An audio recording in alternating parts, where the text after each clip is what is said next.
Sir, जिस दिन election हो रहा है बीजेपी बड़ा दिखाई दे रही है, कैसे देखते हैं? सबसे पहले तो भारतीय जनता पार्टी के लोगों को जीत मिली है, उन्हें बधाई, और आशा करता हूं कि जो जनादेश दिल्ली की जनता ने उन्हें दिया है उसकी वो प्रतिपूर्ति करेंगे।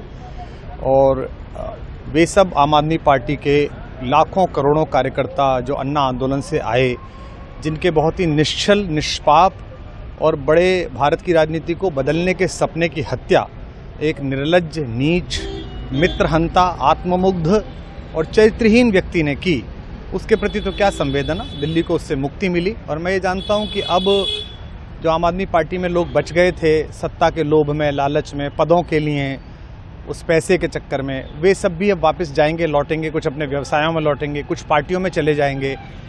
और पतन यहाँ से प्रारंभ हुआ है उन लोगों का। मेरे लिए कोई प्रसन्नता का और दुख का विषय नहीं है, मैं बीच में खड़ा हूँ। प्रसन्नता इस बात की है कि करोड़ों लोगों ने आशा लगाई थी, करोड़ों लोगों ने, लोग अपनी नौकरियां छोड़ के आए थे, व्यवसाय छोड़ के आए थे, दुश्मनियां ली थी लोगों ने, उन सब की हत्या एक आत्ममुग्ध आदमी ने, एक चरित्रहीन आदमी ने अपनी निजी महत्वाकांक्षाओं की पूर्ति के लिए की। उसको दंड मिला, ईश्वरीय विधान से दंड मिला। प्रसन्नता इस बात की भी है कि न्याय हुआ। आज जब कहना नहीं चाहिए, लेकिन आज टीवी पर जब जंगपुरा का निर्णय आया और सामने दिखाई दिया कि मनीष हार गया, तो सदा तटस्थ रहने वाली और राजनीति से विरत रहने वाली मेरी पत्नी जो है, उसकी आंख में आंसू आ गए, वो रोने लगी। क्योंकि उसी से उसने कहा था कि अभी तो है ताकत, और उसने कहा था भैया ताकत सदा तो नहीं रहती। तो ये अहंकार आशा करता हूँ अगले लोग नहीं करेंगे, जो बाकी दल है वो नहीं करेंगे, इससे सबक लेंगे। और दिल्ली के नागरिकों को मैं अच्छे शासन के लिए बधाई देता हूँ। अब भारतीय जनता पार्टी अपने नेतृत्व में सरकार बनाकर दिल्ली के जो दुख थे पिछले 10 वर्ष के, उन्हें दूर करे।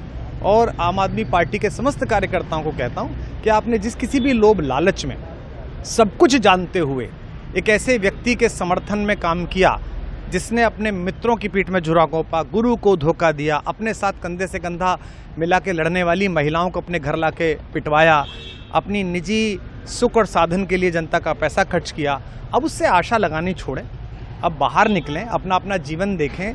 मुझे राघवेंद्र सरकार राम की कृपा मिली, जिनका ये घर है, जिनकी कृपा से मैं यहाँ खड़ा हूँ। मुझ पर कृष्ण कृपा हुई कि मैं इस निर्लज्ज सर्कस से बाहर आ सका।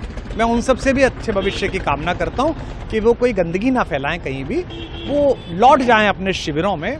जिस तरह माधव को, कृष्ण को दूत देखकर भी भरी सभा में अट्टहास करने वाला दुर्योधन जो ये कहता था सुचिग्रम नैव दास्यामि बिना युद्धे न केशवः, बिना युद्ध के 5 गांव भी नहीं दूंगा, आज वो अपनी सीटों के लिए तरस रहा है। और मुझे पता है कि इस दुर्योधन का अंत भी टूटी हुई जंघा के साथ बड़ा ही दारुण होगा, और भारतीय राजनीति एक कलंकित अध्याय के रूप में इस बौने दुर्योधन को और इसके दरबार के तमाम शकुनियों को याद करेगी। मैं उनकी मुक्ति की कामना करता हूं कि ईश्वर उन्हें इस दुख से बाहर निकाले, और समस्त लोगों को बधाई देता हूं कि चलिए अंततः न्याय हुआ। सर, बात करें दिल्ली के चुनाव या यूपी के उपचुनाव मिर्जापुर को लेकर, चुनाव आयोग पर तमाम तरह के आरोप लगाए जा रहे हैं। अखिलेश यादव ने कल कहा कि वहाँ उपचुनाव में मिलकर, ये राजनीतिक विषय है, इस पर मैं राजनीतिक कार्यकर्ता नहीं हूँ, तो इस पर मेरी टिप्पणी शोभनीय नहीं है। वो आपस में सब जाने। लेकिन दिल्ली के चुनावों को लेकर एक मिश्रित प्रतिक्रिया है।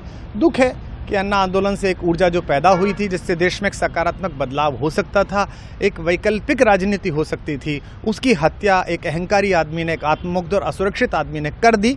मैं आशा करता हूं कभी ना कभी भारत में ऐसा सूर्योदय किसी न किसी दल में अवश्य होगा, जो भारत को जहां पहुंचना है वहां पहुंचाने का मार्ग प्रशस्त करेगा। बहुत धन्यवाद।